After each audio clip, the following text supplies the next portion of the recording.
E siamo sotto un vecchio ponte che presenta con tutta evidenza l'ammaloramento dei segni del tempo. Noi stiamo vedendo dei buchi sul cemento, ma insomma non parliamo solamente di buchi, è proprio la condizione generale del manufatto che è poco sicura. Esatto, è la condizione generale perché oltre ai buchi sulle spalle del ponte molto evidenti, dove escono anche addirittura delle piante, c'è la struttura portante sopra che è quella più delicata, che deve sopportare il carico, è molto deteriorata. Noi stiamo vedendo questo buco sulle spalle. La ruggine sul ponte, sulla struttura portante, ma le spalle sono addirittura sprovviste di ferro d'armatura, che qui ci dovrebbero essere i ferri d'armatura. Ecco, perché noi vi facciamo vedere, guardate, vedete? Non c'è un ferro, si vedono i sassi praticamente a vista.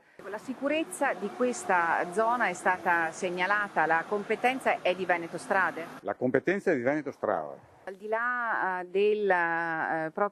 dello stato, della condizione del manufatto, anche un nastro bianco e rosso, sono quei nastri bianchi e rossi che vengono normalmente posizionati per limitare, per evidenziare la pericolosità, e al di là di questo nastro, come potete vedere, ci sono proprio dei veri e propri blocchi di cemento che si sono staccati dal ponte. Questa è quindi una situazione di emergenza, evidentemente, che deve essere risolta. Questo è un invito che noi facciamo alle autorità competenti attraverso il signor Francesco Gallina da Feltre, affinché le persone che vivono in questa parte della città possano continuare a recarsi nelle abitazioni in sicurezza.